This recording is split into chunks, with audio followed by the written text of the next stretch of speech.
اعوذ باللہ من الشیطان الرجیم، بسم اللہ الرحمن الرحیم۔ رمضان رفا انسٹیٹیوٹ آف میڈیا سائنسز کے اسٹوڈیو سے میں آپ کا میزبان متین فاروقی اور میرے ساتھ حسب معمول اکرام سلیری صاحب موجود ہیں۔ ابتدا ہے رب جلیل کے بابرکت نام سے جو دلوں کے بھید خوب جانتا ہے۔ تلاوت کلام پاک کی سعادت حاصل کریں گے آشان۔ اعوذ باللہ من الشیطان الرجیم، بسم اللہ الرحمن الرحیم۔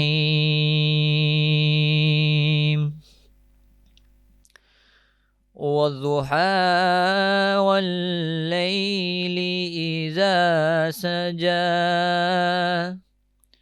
ما ودعك ربك وما قلى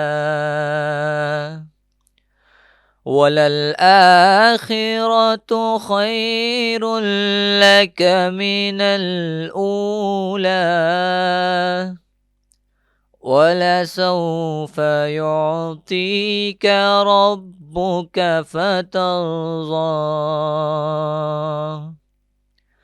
ألم يجدك يتيما فآوى ووجدك ضالا فهدى ووجدك عائلا فأغنى فأما اليتيم فلا تقهر وأما السائل فلا تنهر وأما بنعمة ربك فحدث۔ صدق اللہ العظیم۔ جزاک اللہ۔ آج کے موضوع کی طرف جانے سے پہلے ہم اپنے فارمیٹ کے حساب سے ہی رہتے ہیں، اور تلاوت کلام پاک کے بعد ہم نعت رسول مقبول صلی اللہ علیہ وآلہ وسلم کی جانب بڑھتے ہیں۔ تو آئیے سنتے ہیں نعت رسول مقبول صلی اللہ علیہ وآلہ وسلم۔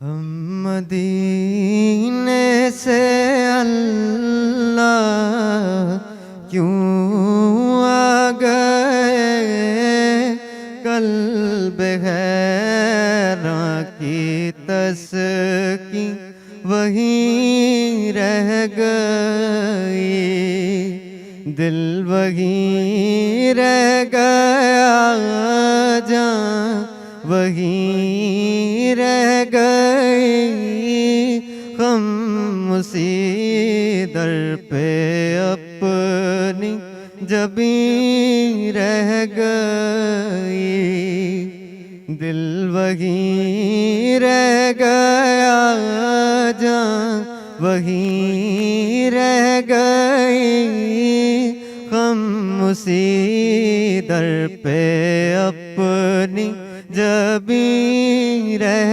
گئی۔ یاد آتے ہیں ہم کو وہ شام و سحر، وہ سکون دل و جاں، وہ روح و نظر۔ یاد آتے ہیں ہم کو وہ شام و سحر، وہ سکون دل و جاں، وہ روح و نظر۔ یہ انہی کا کرم ہے، انہی کی عطا، ایک کیفیت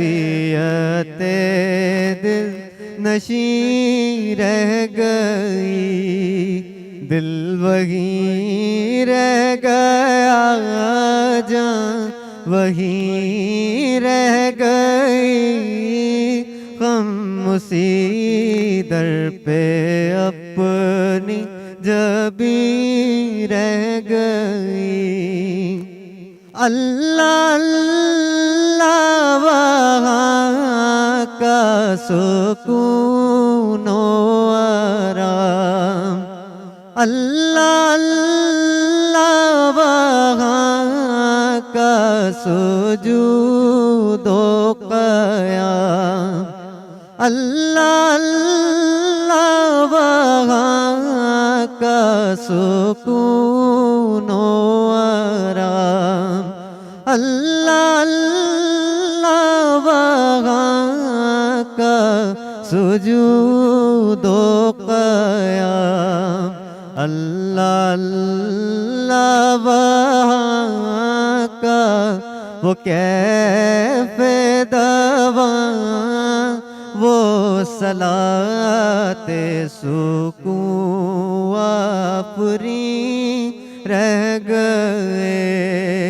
دل وہیں رہ گیا، جان وہیں رہ گئی، غم اسی در پہ اپنی جبیں رہ گئی۔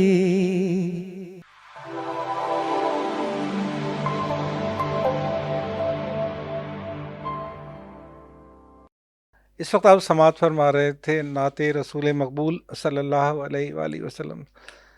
جیسا کہ میں ابھی بتا چکا ہوں آپ کے علم میں کہ ہم یہ Ramzan transmission Riphah institute of media sciences کے اسٹوڈیو سے دیکھ رہے ہیں، اور آج کے موضوع پہ کرام بھائی ہم جانے سے پہلے تھوڑا سا فارمیٹ کو اور فالو کر لیتے ہیں، اور چونکہ ہماری جو پوری رمضان ٹرانسمیشن ہے جو ہمیں دیکھنے والے جانتے ہیں کہ ہم غزہ پہ بات کرتے ہیں ضرور، اور علی بہت محنت کرتے ہیں اس کے لیے، مختلف جگہوں پہ سرچ کرتے ہیں اور ریفرنسز سے تلاش کرتے ہیں، تو علی کیا رکھیں گے صورتحال غزہ کی حوالے سے؟ جی بہت شکریہ سر۔ غزہ کی اپڈیٹس کچھ یوں ہیں کہ لیٹسٹ رپورٹس کے مطابق ایک ڈاکٹرز کا پینل ہے، چونکہ وہاں پر جو سچویشن چل رہی ہے اس کے پیش نظر ڈاکٹرز کا ایک پینل ہے، اس نے یونائٹڈ نیشنز کو یہ انسسٹ کیا ہے کہ جو حالات ہیں، انہوں نے ایک قسم کے ہاتھ اپنے اٹھائے ہیں، انہوں نے کہا ہے کہ حالات ان کے کنٹرول سے اب باہر جا رہے ہیں، وہ اس لیے کہ جو وہ کوشش کر رہے ہیں ان کو بچانے کی یا امداد کرنا چاہ رہے ہیں، تو اسرائیلی ملٹری جو ہے اس میں بار بار ایک آبسٹیکل کے طور پر سامنے آ رہی ہے، رکاوٹ ڈال رہی ہے بار بار، مطلب کوئی امدادی سامان جو باہر سے ان کو ان کی مرہم پٹی ہے اس لیے جو اندر لایا جا رہا ہے اس کو بھی روکا جا رہا ہے۔ تو انہوں نے یو این کو صاف صاف بول دیا ہے کہ اب اس کے بارے میں کچھ کریں، نہیں تو حالات ہمارے کنٹرول سے باہر جا رہے ہیں۔ اس کے علاوہ جو میں نے پہلی ایک ایپیسوڈ میں ڈسکشن کی تھی، واشنگٹن میں جو ایک حماس کے جو نمائندے تھے اور جو اسرائیل کے نمائندے تھے اور اس کے ساتھ جو یو این کے نمائندے تھے، یو ایس کے، تو ان کے درمیان جو ایک طے پایا تھا کہ ہم اس طرح کر لیں اگر حماس ہمارے جو وہاں پر کچھ 7 اکتوبر کے معاملے میں یا اٹیک میں انہوں نے ہمارے کچھ لوگوں کو گرفتار کیا تھا، وہ ان کو چھوڑ دیں تو ہم یہ کر سکتے ہیں کہ ہم جو امداد اندر جا رہی ہے اس میں ہم ان کی ہیلپ کر دیں گے کہ ہم اس کو چھوڑ دیں گے۔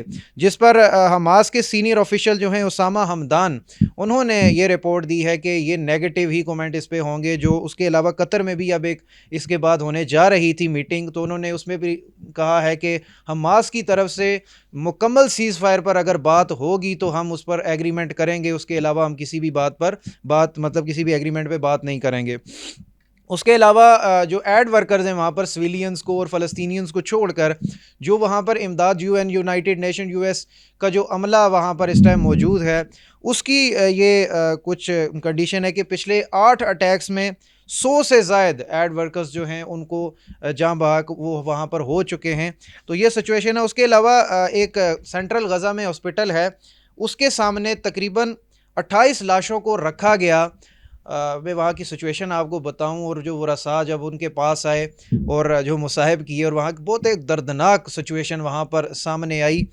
اس کے بعد دعائیں ہوئی اور واپس ان کو گدا گاڑیوں پر، یہ لفظ میں یوز کر رہا ہوں، یہ بہت کچھ شو کر رہا ہے وہاں کی سچویشن پہ۔ 2024 میں گدا گاڑیوں پر ان لاشوں کو بھیجا گیا ہے دفنانے کے لیے، اور اس کے علاوہ 19 لوگ جن میں میں نے جو نصیرت ریفیوج کیمپ تھا جس پر پہلے اٹیک کیا، 36 ممبر سیم فیملی کے وہاں پر شہید ہوئے، اس کے بعد دوبارہ سے اٹیک کیا، تو 19 لاشیں وہاں ان کے شامل تھے، جن میں جو 9 بچے شامل تھے اور 5 خواتین شامل تھی۔ تو یہ میں جو ابھی بات کر رہا تھا کہ 2024 میں گدھا گاڑیوں پر لاشوں کو بھیجا گیا ہے، آپ خود اندازہ لگا سکتے ہیں کہ اب وہاں پر کیا سچویشن ہے اور کیا حالت ہے کہ گدھا گاڑیوں پر اگر لاشیں بھیجے جا رہے ہیں۔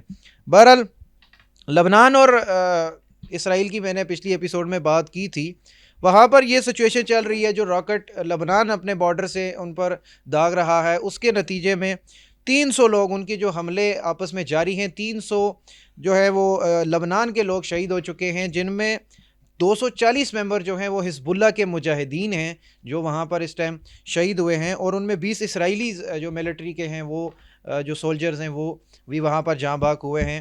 اور کینیڈا کی میں نے بات کی تھی کہ کینیڈا میں پارلیمنٹ میں جو انسسٹ کیا تھا وہاں پہ لیڈرز نے کہ جو اسلحہ ہے وہ نہیں بھیجنا ہے اب ہمیں اسرائیل کو، اور کینیڈا نے اس پہ یہ رپورٹ بھی دی تھی کہ اب اس کے علاوہ کوئی بھی اسلحہ جو پہلے چلا گیا تو اب واپس کوئی بھی اسلحہ نہیں جائے گا۔ تو کینیڈا نے واقعی اس پر عمل کیا ہے، اور جتنی بھی شپمنٹس تھی، ڈیلیوریز تھی اسرائیل کو جانی تھی، ان سب کو روک دیا ہے۔ اور جتنی بھی، اور میں آپ کو یہ بھی بتا دوں کہ اس سے بہت زیادہ افیکٹ پڑے گا اسرائیل کو، وہ اس لیے کہ کینیڈا اس ٹائم سب سے بڑا ملک تھا اور سب سے بڑی ڈیلیوریز جاتی تھی اسلحہ کی اسرائیل کو۔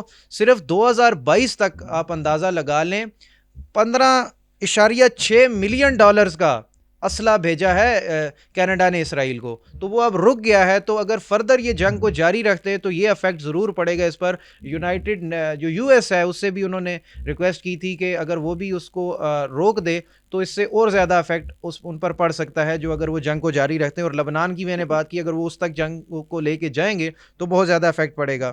اور ساؤدرن غازہ میں ہے جو وہ ریڈز وہ کنٹینیو انہوں نے کی ہوئی ہیں۔ ایک گھر تھا جس میں بہت سارے لوگ پناہ گزیر تھے، اس پر انہوں نے حملہ کیا ہے، جس کے بعد بہت سارے لوگ شہید ہوئے ہیں، اور درجنوں کے حساب سے لوگوں کو جو زخمی ہوئے ہیں ان کو النجار ہاسپٹل ہے رفح میں، وہاں پر منتقل کر دیا گیا ہے۔ اور میں اس پر یہ کہوں گا کہ دوبارہ سے رپورٹ سامنے جو اسرائیلی ملٹری نے دی ہے وہ سیم رپورٹ دی ہے کہ وہاں پر کچھ ٹیررسٹ تھے، ہم نے ان کو مارنے کے لیے یہ آپریشن کیا ہے، اور ٹیررسٹ تو نہیں تھے۔ سامنے جو رپورٹس آئیں ان کے مطابق سویلینز ہی شہید ہوئے ہیں دوبارہ سے، اور جو لاشیں ہیں ان کی ابھی تک فائنل رپورٹ سامنے نہیں آ پائی ہے کہ کتنے لوگ وہاں پر شہید ہوئے ہیں۔ اس کے علاوہ سینٹرل غازہ میں دوبارہ سے اٹیک انہوں نے کیے ہیں، جس پر ایک بلڈنگ پہ انہوں نے اٹیک کیا۔ لیٹسٹ رپورٹس کے مطابق ایمبولینس ان بلڈنگ کی طرف بھاگتی ہوئی نظر آئی ہیں، مگر لیٹسٹ رپورٹس نہیں آئی کہ کتنے لوگ وہاں پر شہید ہوئے ہیں، کتنے زخمی ہوئے ہیں۔ اپڈیٹ آئی تو ہم انشاءاللہ نیکسٹ ایپیسوڈ میں آپ کے ساتھ ضرور شیئر کریں گے۔ اب یہ ایک بہت امپورٹنٹ نیوز ہے آخری، اور یہ بہت امپورٹنٹ ہے کہ فلسطین کا جو انٹرنل سسٹم ہے اس میں ویکنس سامنے آئی ہے، اور یہ بہت افسوسناک خبر ہے۔ وہ اس لیے کہ جو اسپائی پرسنس تھے 2 فلسطینین اسلامک جہاد ممبرز کے، ان کو شہید کیا گیا ہے، ان کو ٹریک کیا گیا ہے ان کی لوکیشن کو، اور ان پر اٹیک کر کے ان کو شہید کیا گیا ہے۔ اور اس پر جب ان کے جنازے سامنے تھے اس پر بہت زیادہ بحث مباحثہ ہوا، کراس ٹاک ہوئی، اور یہاں تک کہ لڑائی جھگڑے کا ماحول بھی بن گیا تھا فلسطینینز لیڈرشپ جو ہے ان کے درمیان۔ وہ اس لیے چونکہ وہ یہ کہہ رہے ہیں کہ ان کی جو لوکیشن کو ٹریک، کیونکہ یہ ایکسٹریملی میرے خیال سے امپاسبل ہوتا ہے ایسے بندوں کی، کیونکہ یہ سیکرٹلی اسپائی کے طور پر کام کرتے ہیں، ان کی لوکیشن کو ٹریک کر کے ان پر حملہ کرنا یہ بہت زیادہ مشکل ہوتا ہے۔ تو انہوں نے کہا کہ کوئی فلسطین کے سسٹم کا اندر کا بندہ ہے جو اس ٹائم انفارمیشن جس نے پرووائڈ کی ہے، اور ان دونوں کو وہ بیٹل فیلڈ پر جا کر ان کی جو لوکیشن ہے اس کو ٹریک کر کے ان کو شہید کیا گیا ہے۔ تو یہ کچھ اپڈیٹس تھی 24 آورز کی لاسٹ۔ تھینک یو اکرام بھائی، ہمارے پاس آج ایک نئے مہمان بھی ہیں، تو میں تعارف کرا دوں۔ ڈاکٹر راجہ کاشف جنجیوا صاحب موجود ہیں آج اسٹوڈیو میں، ہماری خوش نصیبی ہے۔ اور رفا انسٹیٹیوٹ آف میڈیا سائنسز کے تقریباً تمام ہی اساتذہ انشاءاللہ اب ہمیں روزانہ ایک ٹرانسمیشن میں جوائن کریں گے، تو آج سے یہ سلسلہ شروع ہوگا۔ اور ڈاکٹر صاحب بہت شکریہ پروگرام میں تشریف لانے کا۔ اچھا، میں ڈاکٹر صاحب کی طرف بھی تھوڑا سا ابھی غزہ کو ہی ہم کنٹینیو کرتے۔ اچھا، اس کے علاوہ جو ہمارے پاس مہمان ہیں وہ میں باقی دیکھنے والوں کے لیے صرف یہ کہہ رہا ہوں کہ مہمان کا لفظ استعمال کر رہا ہوں، ورنہ رفاع انسٹیٹیوٹ آف میڈیا سائنسز جیسے ابھی ہم پہلے بات کرتے رہے کہ ہمارے جتنے بھی اسٹوڈنٹ میڈیا کی تعلیم یہاں پہ حاصل کر رہے ہیں ان کے لیے یہ ہینڈز آن ایکسپیرئنس کا ظاہر بھی ایک پورا ذریعہ ہے. اور جو ابھی 2 لوگ ہمارے پاس سامنے کیمرے پہ بیٹھے ہیں، اگر ہمارے پروڈیوسر دکھا رہے ہوں تو یہ اس میں بڑی انٹرسٹنگ بات یہ ہے کہ یہ دونوں لوگ کیمرے کے پیچھے والے اصل میں لوگ ہیں اور بہترین ڈی او پی ماشاء اللہ، اور ان کے کریڈٹ کے اوپر رفا میں رہتے ہوئے ہی فلمیں بھی ہیں. اور لیکن میں جو اہم بات اکرام بھائی کہنا چاہ رہا ہوں وہ یہ کہ ہمارا اسٹوڈنٹ سب کر سکتا ہے، وہ کیمرے بھی بیٹھ سکتا ہے. تو آج ہم بات بھی کریں گے ان لوگوں سے، اور میں نے خصوصاً آشان اور حسنات کو خصوصاً اس لیے کہا کہ وہ کیمرے سے اٹھ کے سامنے آئیں، کیونکہ آج ہم جس موضوع پہ بات کرنے جا رہے ہیں وہ بڑا دلچسپ ہے، اور مجھے لگتا ہے یہ لوگ بڑے مزے کی بات کریں گے. اور وہ موضوع ہے دل کی دنیا، من کی دنیا. من کی دنیا ایک کتاب ہے ڈاکٹر غلام قادر غلام جیلانی برق صاحب کی. اس کی ایک چھوٹا سا جو اقتباس ہے وہ ابھی اکرام بھائی آپ کے سامنے بھی رکھیں گے بھی، لیکن ہم اس موضوع کو جب شروع کریں اس سے پہلے میں بس ڈاکٹر صاحب سے تھوڑا سا اس پہ انپٹ لوں گا غزہ کی صورتحال کے اوپر. ڈاکٹر صاحب ہم نے جیسے ابھی آپ نے دیکھا اور ہمارے پچھلے پروگرام بھی اگر آپ نے ملاحظہ کیے ہوں تو ایک تو ہم اس پہ بات کرتے رہے ہیں کنٹینیوسلی کہ دنیا بھر میں بالخصوص اور پاکستان بالعموم اور پاکستان میں بالخصوص ہمارا میڈیا غزہ اور فلسطین کے موضوع پہ بات نہیں کرتا، کسی بھی وجہ سے اس کو وہ شاید نظر انداز کرتا ہے. اور یہ ایک ظاہر ہے ہماری مجرمانہ غفلت بھی ہے. لیکن رفا کا رمضان کی جو ٹرانسمیشن ہے ہم نے اس کو غزہ کے نام ہی کی ہوئی ہے، آپ نے اس کا بیک ڈراپ وغیرہ بھی سب جیسے دیکھا ہے. تو ابھی علی نے آپ کے سامنے صورتحال رکھی ہے، اور مجموعی صورتحال جو ہمارے بے حسی کی ہے اسلامی معاشرے کی، لوگوں کی، آپ کیا کہیں گے اس کے اوپر؟ بہت شکریہ آج کے اس جو آپ کا ایک ٹرانسمیشن ہے، بلکہ آپ کی کیا ہماری اس میں آپ نے آج مجھے شریک محفل کیا. اور سب سے بنیادی چیز یہ ہے جو میں نے دیکھی اس دوران، بلکہ غزہ کے حوالے سے ایسا نہیں ہے کہ بہت زیادہ لوگ اگنور کر رہے ہیں. ہم بات کریں، میں دیکھ رہا تھا کہ وہاں ایکسیس اتنی آسان نہیں ہے جانا، اور وہاں کے حالات ایسے ہیں. پھر ریاستوں کی بات کرتے ہیں، کیونکہ یہ غزہ جو ہے بنیادی طور پہ تو اس کا مسئلہ یہ کہ آپ اس کو ایک ایز اے اسٹیٹ اس کو تسلیم کریں، جس پہ پاکستان کا ایز اے ریاست موقف موجود ہے. اور مہینے پہلے بھی جب یہ سلسلہ شروع ہوا اس وقت بھی قراردادیں جب پیش کی جاتی رہیں تو پاکستان اس کے حق میں بھی کرتا رہا بات. ایون کہ یہ نہیں ہے کہ دنیا میں غفلت کی گئی، ایسا بھی موقع آیا کہ جب جنگ بندی کی بات آئی تو ہمارے پڑوسی ملک بھارت نے بھی اس پہ جا کے بات کی. اور دنیا میں جتنے ممالک ہیں وہ اس کو سیریس لے رہے ہیں، لیکن اس میں معاملہ یہ آ جاتا ہے کہ اسٹیٹ ٹو اسٹیٹ بہت ویری کرتا ہے، ریاستوں کے معاملات ہیں. لوگوں کو تو ہم دیکھتے ہیں کہ بڑی یعنی وابستگی اور سب کچھ ہے، لیکن جو آپ بات کر رہے ہیں نا ریاست والا معاملہ وہ مجھے کہیں کمزور نظر آتا ہے. دیکھیں کمزور ہمیں اس لیے آتا ہے کہ پاکستان ایز اے ریاست جو ایز اے اسٹیٹ ایک موقف دے سکتی ہے، اور صرف پاکستان نہیں، دنیا کے جتنے بھی ممالک ہیں وہ جو اس کا بنیادی فورم ہے وہ ہے یونائٹڈ نیشنز، اقوام متحدہ میں آپ اس کو کس طرح سے جا کے اسٹینڈ لیتے ہیں، یہ بڑی امپورٹنٹ چیز ہے. پھر آپ دیکھیں کہ کئی جگہوں پہ یہ نہیں ہے کہ رشیا موجود نہیں ہے. یہ میں بڑی امپورٹنٹ بات کر رہا ہوں کہ جو رشیا کا بڑا کردار رہا ہے. آپ دیکھیں کہ یہ جنگ جب شروع ہوتی ہے تو فرنٹ محاذ پہ آپ کو کیا لگتا تھا کہ وہ جو ڈوم سسٹم ان کا ناکارہ کیا گیا، کیا وہ کر سکتے تھے؟ فلسطینی نہیں کر سکتے تھے. اس کے پیچھے انٹرنیشنلی اگر ڈائریکٹ نہیں تھے تو رشین بھی کہیں نہ کہیں موجود تھے. اور آپ دیکھیں یہ توجہ ڈائیورٹ کی گئی ہے، ڈائیورٹ اس طرح کہ ہمارے سامنے رشیا اپنی ایک جنگ میں لڑا ہوا تھا، وہاں سے لوگوں کی توجہ یہاں چلی گئی. اور انٹرنیشنلی جنگیں جس طرح سے ہو رہی ہیں ہمیں نہیں پتہ کہ کس لمحے غزہ سے نکل کے کہیں اور چلی جائے گی. اور غزہ میں جتنی جنگیں ہوئی ہیں غزہ میں جب بھی اٹیک کیے گئے اس کے نتیجہ یہ نکلا کہ غزہ کی پٹی محدود ہوتے گئے، وہ اسرائیل اس پہ قبضہ کرتا چلا گیا. اور یہ بہت بڑا ایک المیہ ہے کہ ہمارے پاس اقوام متحدہ میں جتنے اسلامی ممالک ہیں ان میں کوئی ہلچل پیدا نظر نہیں آتی ہمیں، ان کی توجہ جس طرح ہونی چاہیے توجہ وہ نہیں ہے. یہ ایک بات ہے. لیکن اگر آپ انسانیت کی سطح پہ بات کریں تو آپ یہ دیکھیں گے انگلینڈ، اور میں یورپ کا دیکھ رہا تھا، یہ ابھی کی نہیں مہینے پہلے کی بھی اپڈیٹس ہیں کہ وہاں جو یہودی ہیں انہوں نے بڑی اس پہ آواز اٹھائی. اچھا دیکھیں، عام یہودی اور جو زیونسٹ ہیں ان میں ہمیں فرق کرنا پڑتا ہے. اچھا ایون کہ جو چرچ ہے، چرچ میں بھی دو حصے ہو چکے ہیں. ایک وہ چرچ کا حصہ ہے جو اس کو بربریت سمجھتا ہے، دوسرا چرچ کا وہ حصہ ہے، کیونکہ میں امریکن چرچوں کو میں ٹویٹر پہ دیکھ رہا تھا کہ انہوں نے اس کا اسرائیل کے ساتھ بھی بعض کھڑے تھے اور بعض مخالفت میں تھے، کیونکہ ان کو لگتا ہے کہ آنے والے دنوں میں حضرت عیسیٰ کی آمد اور سارا پروسیس جس طرح ہوگا، ان کی خواہش یہ ہے کہ یہ عمل تیز ہو. اور اس لیے بھی وہ لوگ ایکٹیویٹی کر رہے ہیں، کیونکہ جب تک ہیکل سلیمانی نہیں بنے گا، یہ تو پورا ریلیجیس بیس چلی جاتی ہے نا چیزیں، وہ جب کریٹ ہوگا پھر اس کے بعد حضرت عیسیٰ کی آمد، اور وہ ایک پروسیس ہے. کیونکہ یہ وہ واحد خطہ ہے کہ دنیا کے 3 مذاہب کے لیے وہ برابر مقدس ہے. عیسائیوں کے لیے بھی اس کی وہی امپورٹنس ہے جو یہودیوں کے لیے ہے، پھر مسلمانوں کے لیے بھی وہ بڑا امپورٹنٹ جگہ ہے. تو یہ 3 مذاہب آمنے سامنے آ کے کھڑے ہو گئے. اچھا، میں جو ابھی آپ نے یہ بڑی بات کی، بڑی انٹرسٹنگ بات کی، یہ 3 مذاہب والے، ہم پچھلے پروگرام میں بھی اس کا ڈسکس کرتے رہے کہ یہ دنیا کے جو یہ 3 بڑے مذاہب ہیں، یہ ان کا نیوکلیس ہے یہ.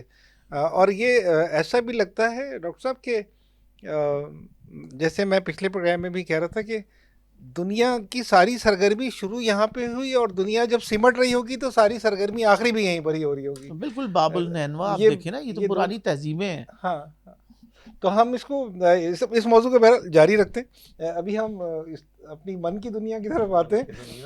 وہ اس لیے کہ یہ دنیا کے اندر جو بے چینی ہے، یہ دنیا کے اندر جو جنگ و جدل ہے، اور اس کے علاوہ ایک کرب ہے، ایک لوٹ مار ہے، اور تو اس کے حساب سے ہمارے سامنے یہ موضوع ہم نے رکھا. موضوع ہے. اور ابھی ہم نے تلاوت کے بعد جو نعت سماعت فرمائی، اس سے مجھے اکرام بھائی وہ یاد آیا، بڑا مشہور غزل کہ اے جذبہ دل اگر میں چاہوں ہر چیز مقابل آ جائے، منزل کے لیے 2 گام چلوں اور سامنے منزل آ جائے.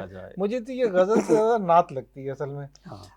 اور کیونکہ وہ جو ایک شعر ہے جس سے ابھی ہم اس گفتگو کا آغاز کرتے ہیں کہ اے رہبر کامل چلنے کو تیار تو ہوں پر یاد رہے اس وقت مجھے بھٹکا دینا جب سامنے منزل آ جائے. یہ اتنا خوبصورت شعر ہے. یعنی میں اگر عرض کروں کہ یاد مجھے تم کر لینا، ہاں، آواز مجھے تم دے لینا، اس راہ محبت میں کوئی درپیش جو مشکل آ جائے. یہی جو ہم بات کر رہے تھے اسلامی بھائی چارے کی، اگر ہم بات کر رہے تھے، ہم اوورآل بھی ہر حوالے سے ہی، ہر حوالہ یہی ہے. مطلب اے رہبر کامل کون ہے؟ رہبر کامل کون ہے؟ نبی کریم صلی اللہ علیہ وسلم کی ذات ہے. اور شاعر نے اس میں یہ کہا ہے کہ اے رہبر کامل، اے اللہ کے رسول، میں آپ کے ساتھ چلنے کو تو تیار ہوں. آپ جس من کی دنیا کی بات کر رہے ہیں نا ابھی ہم، وہ مجھے شعر اس لیے یاد آیا کہ اس میں یہ کہہ رہا ہے کہ اللہ کے رسول، میں آپ کے ساتھ چلنے کو تیار ہوں، آپ کے ساتھ سفر میں تیار ہوں، لیکن جب منزل قریب آ جائے نا تو پھر مجھے بھٹکا دیجیے گا. آپ کانسیپٹ دیکھ رہے ہیں کتنا مزے کا ہے. یعنی محبوب عزیز ہے، اس کو پتہ ہے کہ سفر منزل کے آنے پہ ختم ہو جائے گا تو محبوب کا ساتھ چھوٹ جائے گا، تو اسے منزل پہ نہیں جانا، بس سفر ہی جاری رہے، اس لیے کہ محبوب ساتھ رہے گا. تو وہ اے رہبر کامل چلنے کو تیار تو ہوں پر یاد رہے. کیونکہ آپ جب کسی ایسے کے ساتھ سفر میں ہوتے ہیں جو سفر میں آپ کو ہم سفر زیادہ محبوب ہوتا ہے، تو پھر آپ کو منزل کے آنے کا خوف رہتا ہے کہ منزل آ جائے گی تو یہ ہمراہی ختم ہو جائے گی، اختتام ہو جائے گا. اکرام بھائی، تو رہے نورد شوق ہے منزل نہ کر قبول، لیلا بھی ہم نشیں ہو تو محمل نہ کر قبول. ایک اور پنجابی مجھے یاد آ رہا ہے، ایک شعر ہے، ذرا لطف سفر دا لین دے، بلکہ میں تھوڑا سا شروع سے سنا دیتا ہوں، وہ بھی ایک اچھا حوالہ ہے. لب لینا وحشی واہ نے نہیں ہونا تیتھوں لک، قد تکر سانبھی پھریں گا جند ریت پری ایک بک، یعنی جیسے آپ ریت کو اس ہاتھوں میں ڈالتے ہیں تو وہ ریت یہاں سے آہستہ آہستہ سرکتی ہے، تو وہ کہتے ہیں زندگی بھی دراصل ایسے ہی ہے، اس کو کب تک تم سنبھالے رکھو گے؟ جند ریت پر ہی ایک بک، اور پھر رکھ سہجے سہجے پیر تو ذرا لطف سفردہ لین دے جے ٹریاں میرے نال، ذرا لطف سفردہ لین دے جے ٹریاں میرے نال، رکھ سہجے سہجے پیر تو کتے رستے جان نہ مک، یعنی آہستہ آہستہ پاؤں رکھو، کہیں ایسا نہ ہو کہ رستے جو ہے وہ ختم ہو جائیں اور منزل پہنچ جائیں۔ اکرام بھائی کیا کہتے ہیں من کی دنیا ڈاکٹر غلام جیلانی برگ کی ایک کتاب ہے، اور اس کا جو حرف اول ہے اس وہاں سے ہم تھوڑا سا ہم پڑھیں گے اور پھر وہاں سے ہم اپنی گفتگو کو ڈسکشن جاری رکھتے ہیں۔ جاری رکھیں گے۔ بچہ جب تک ماں کے پیٹ میں ہوتا ہے یہی سمجھتا ہے کہ کائنات صرف 1 فٹ لمبی اور 6 انچ چوڑی ہے، اس میں کہیں روشنی موجود نہیں، اور کہ وہ اس کائنات میں تنہا ہے۔ باہر آتا ہے تو اسے بے شمار انسان، پرندے، حیوان اور درخت نظر آتے ہیں، نیز ایک ایسی دنیا جو زمین سے آسمان تک اور افق سے افق تک پھیلی ہے۔ کیا یہ ممکن نہیں کہ زندگی ایک قدم اور آگے بڑھ کر ایک ایسی دنیا میں پہنچ جائے جس کی بے کراں وسعتوں کے سامنے یہ دنیا رحم مادر کی حیثیت رکھتی ہو؟ تمام فلسفیوں اور مذہبوں کی بنیاد اسی نظریے پر ڈالی گئی ہے کہ حیات میں تسلسل ہے۔ انسان پیدا تو ہوتا ہے لیکن مرتا نہیں۔ جب یہ جسم خاکی بیکار ہو جاتا ہے تو حیات جسم لطیف میں منتقل ہو جاتی ہے اور اعمال کے مطابق مقام حاصل کر لیتی ہے۔ تو سلسلہ حیات اور مکافات عمل کا عقیدہ نسل انسانی کا بہت بڑا سہارا ہے۔ ہم اس زندگی میں کتنی ہی دشواریاں، ناکامیاں اور رسوائیاں اس امید پر گوارا کر لیتے ہیں کہ اگلی زندگی میں ان کی تلافی ہو جائے گی۔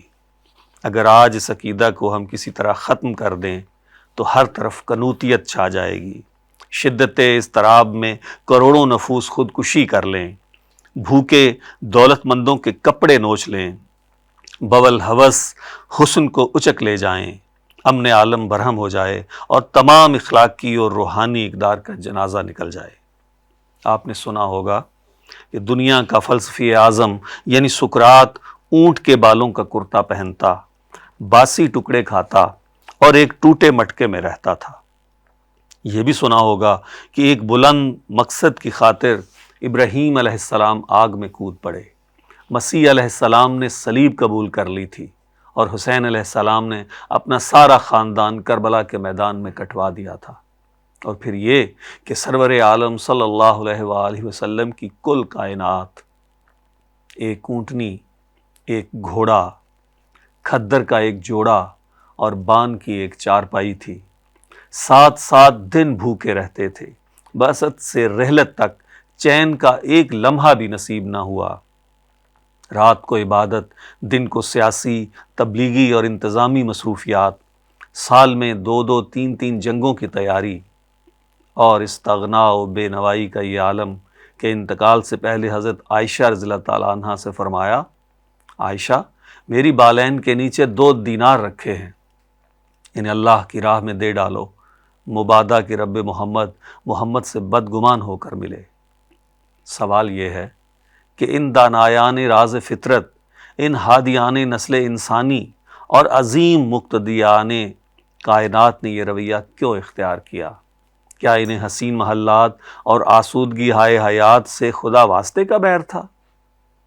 کہیں اس کی وجہ یہ تو نہیں کہ وہ زندگی کی دل فریبیوں میں الجھ کر اپنی حقیقی منزل سے غافل نہیں ہونا چاہتے تھے، اور انہیں یقین تھا کہ یہاں اللہ کی راہ میں اٹھائی ہوئی ہر مصیبت جنت میں بدل جائے گی؟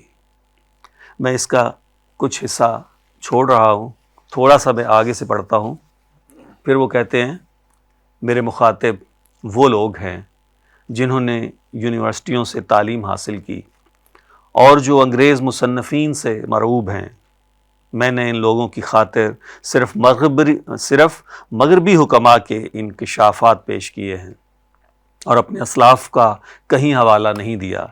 البتہ قرآن حکیم کو بکثرت استعمال کیا ہے تاکہ ان پر واضح ہو جائے کہ جن حقائق کی تلاش میں آج علماء مغرب ٹھوکر کھا رہے ہیں قرآن انہیں 1400 برس پہلے بیان کر چکا تھا۔ بالآخر مجھے اتنا ہی کہنا ہے کہ دنیا میں لاکھ گھومیے، ہزار اسباب عیش مہیا فرمائیے، محل بنائیے، کاریں خریدیے، کچھ کیجیے، سکون کبھی حاصل نہیں ہوگا۔ یہ نعمت عظمیٰ صرف ایک مقام سے مل سکتی ہے اور وہ مقام ہے من کی دنیا۔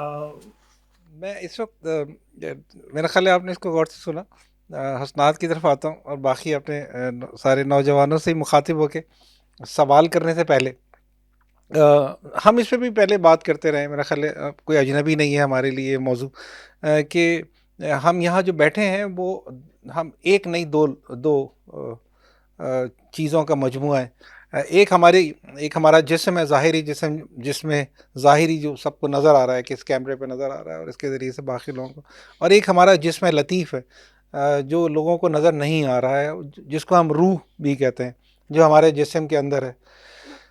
یہ روح کا سفر، یہ کئی ایپیسوڈ لگ جائیں گے اس پہ بات کرتے ہوئے، لیکن ابھی ہم جہاں سے گفتگو کا آغاز کریں گے وہ یہ کہ میں بھی یہاں بیٹھا ہوں، میری روح بھی موجود ہے، آپ بھی یہاں بیٹھے ہیں، آپ کی روح بھی موجود ہے۔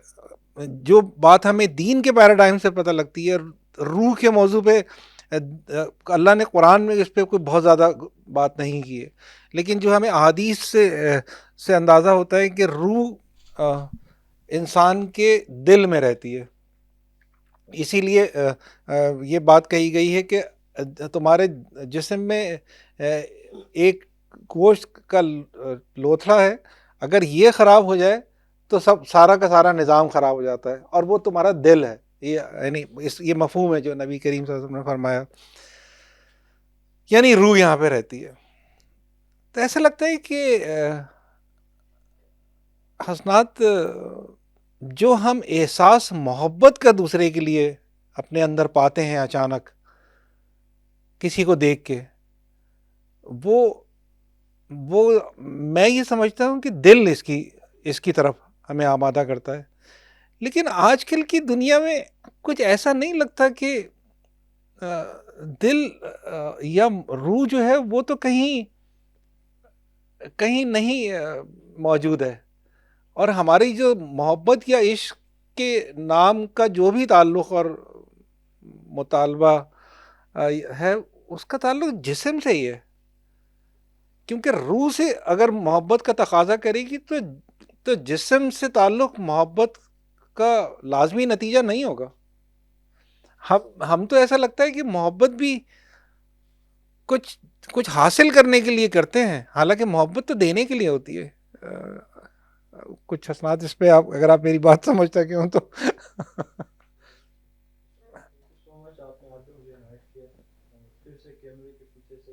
کیمرے کے سامنے لیا بات جو جتنا میں سمجھ سکا ہوں، تو اس کی اگر میں ایک واقعے سے اس کا آنسر کرنا چاہوں تو ایک دفعہ کا ذکر ہے کہ حضرت عثمان اپنے چند ساتھیوں کے ساتھ ایک مقام پر وضو فرما رہے تھے، اور وضو کرتے ہوئے وہ مسکرائیں، اور کوئی ایسا سچ بات بھی نہیں ہو رہی تھی مسکرانے والی، کوئی اس طرح کی کوئی ان کے آپس میں ڈسکشن بھی نہیں ہو رہی تھی، اور باقی جو ان کے ساتھی تھے وہ کیوریس ہو گئے اس بات پہ کہ کیا ہوا ہے، ہمیں بھی بتائیں، آپ کیوں مسکرائیں۔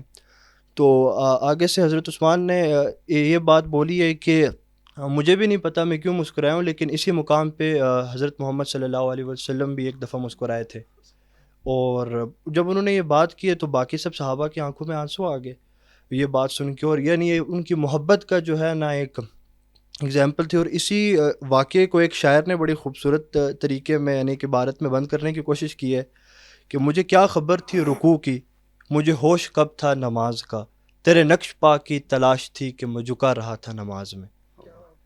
تو جتنی میں آپ کی بات سمجھ سکا ہوں تو اس پہ میں یہ بولنا چاہوں گا کہ آج کل کی جو محبت ہے سر، اس میں مٹیریلزم بہت زیادہ آ گیا ہے، لوگ جو ہے پاکیزگی بھول گئے ہیں اس میں، اور چیزوں پہ اور ان چیزوں پہ وہ زیادہ ایمفسائز کرنے لگ گئے، جبکہ ہم جب ہسٹری میں دیکھتے ہیں، تاریخ میں دیکھتے ہیں، تو ہمیں حضرت رابعہ بصری جیسی ہستیاں بھی ملتی ہیں کہ جنہوں نے اللہ سے اس بات پہ شکوہ کیا تھا کہ میرا سجدہ نہیں ختم ہوا، تیری رات کیسے ختم ہو گئی ہے.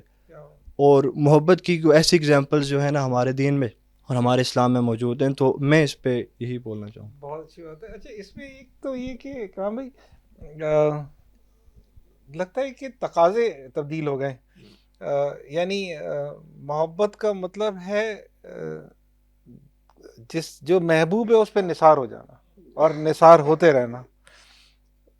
لیکن ہم اب دیکھتے ہیں کہ دنیا میں ابھی تھوڑی دیر کے لیے اس محبت کی بات کر لیتا ہوں جس کا تجربہ ہم دنیا میں ایک دوسرے سے دیکھتے ہیں. رب کی محبت ذرا تھوڑی دیر میں سمجھ میں آتی ہے، تو ریفرنس بنانے کے لیے صرف کہ مجھے دنیا میں کسی سے محبت ہو جائے تو اس کا تقاضا یہی ہونا چاہیے نا کہ میں اس کا تھینکفل ہوں، میں اس کو پریز کروں ہمیشہ.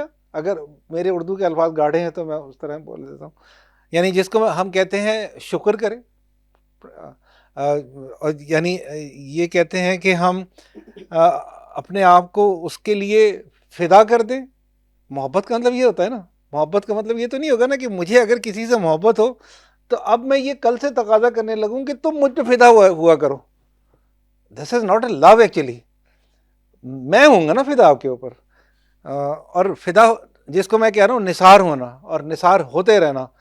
یعنی محبت کا مطلب یہ کہ دل آپ کے میرا سینے میں نہیں حلق میں دھڑک رہا ہے. مجھے نا تو اس کے لیے ہر وقت یاد آ رہا ہے، جی.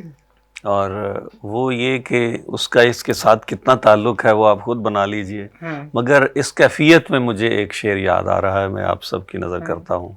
نعیم صدیقی صاحب کی غزل کا ہے کہ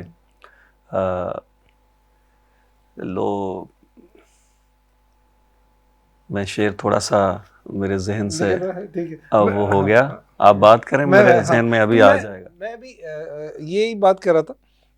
علی بھی ہیں کہ جو اس وقت کی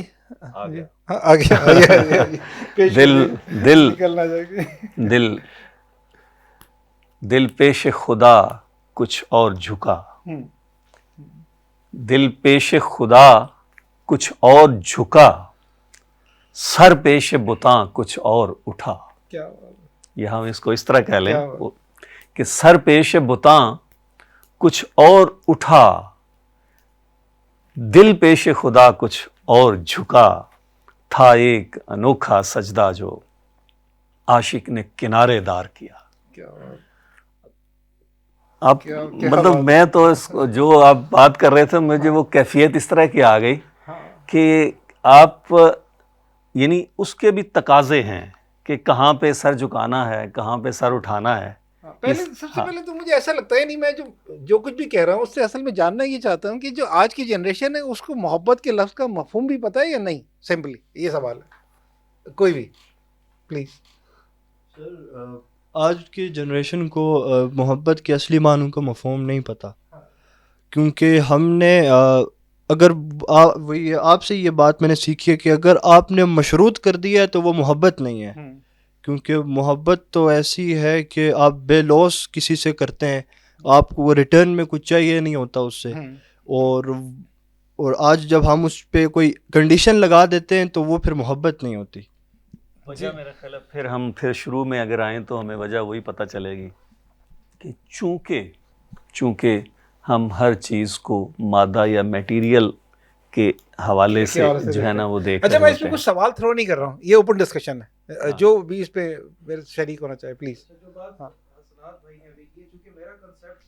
کنسیپٹ آف لو ایکچولی وہ یہی ہے کہ جب آپ کسی کے لیے کچھ کرتے ہیں کچھ بھی، اور اس کنسیپٹ کے ساتھ کہ آپ کو ریوارڈ میں ریٹرن میں آپ کو کچھ بھی نہیں چاہیے، تو میرے لیے تو لو اصل میں وہ یہی ہے. دوسری بات جو آپ نے کہی کہ آج کی دنیا میں روح سے محبت نہیں ہوتی ہے، محبت جسم سے ہی ہوتی ہے. وہ یوں آپ اس کی مثال لے لیں کہ اگر کوئی کپلز ہیں اور ان میں سے ایک کی لاش پڑی ہے، ڈیڈ باڈی پڑی ہے، آپ اس سے کہیں کہ تم اس سے محبت کرو، یہ ایلیمنٹ وہ یہ کہے گا کہ میں کیسی ہے، تو مر گیا ہے.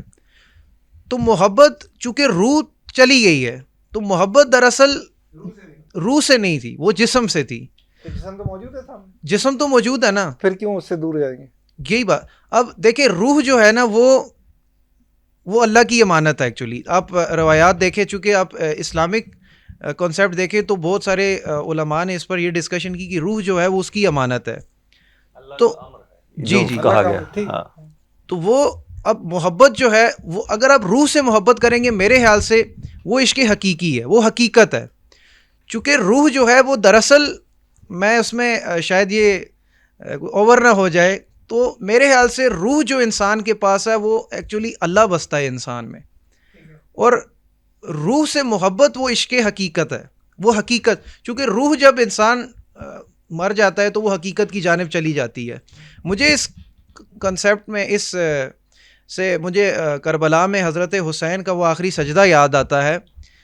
راوی کہتے ہیں کہ حسین جب آخری سجدے میں تھے، وہ سجدہ جس کا آپ ذکر بھی کرتے ہیں، تو کبھی تو کر زندگی میں وہ سجدہ کہ جس سے سر اٹھانے کو دل نہ کرے. یہ وہ سجدہ ہے حسین کا. تیروں اور نیزوں کی بوچھاڑ، حسین کے جسم کا کوئی حصہ باقی نہیں رہ گیا کہ جس میں تیر اور نیزیں نہیں ہیں، کہیں ضربیں لگی ہیں. حسین سجدے میں ہیں، اور راوی کہتے ہیں کہ حسین کسی سے بات کر رہے ہیں، مسلسل ہم کلام ہے حسین کسی سے. تو وہ اصل میں وہ روح تھی جس کے اندر خدا بستا تھا.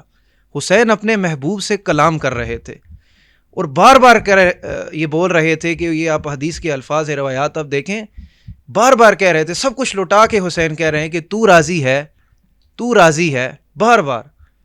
تو میرے نزدیک جو عشق ہے اس کی حقیقت یہ ہے اور اس کی ڈیفینیشن یہ ہے جو مجھے وہاں سے ملتی ہے. ٹھیک. کوئی اس پہ انپٹ اور دینا چاہے تو میں مجھے کبھی کبھی یہ خوف آتا ہے، یا مجھے یہ تھوڑا سا مس انٹرپریٹیشن کہہ سکتے ہیں، کہ مجھے لگتا ہے کہ ہم دین کے حوالے سے جب محبت کا جائزہ لیتے ہیں، اللہ سے جب ہم محبت کی بات کرتے ہیں، تو ہم ایسا لگتا ہے کہ ہم کسی اور محبت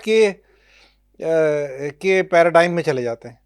اور جب ہم انسان سے یا اپنی عشق اور کے مطالبے کے اوپر اور اس کے اوپر بات کرتے ہیں تو ایسا لگتا ہے کہ یہ ہمارا کچھ اور، حالانکہ ایسا نہیں ہے، ایسا ہرگز نہیں ہے.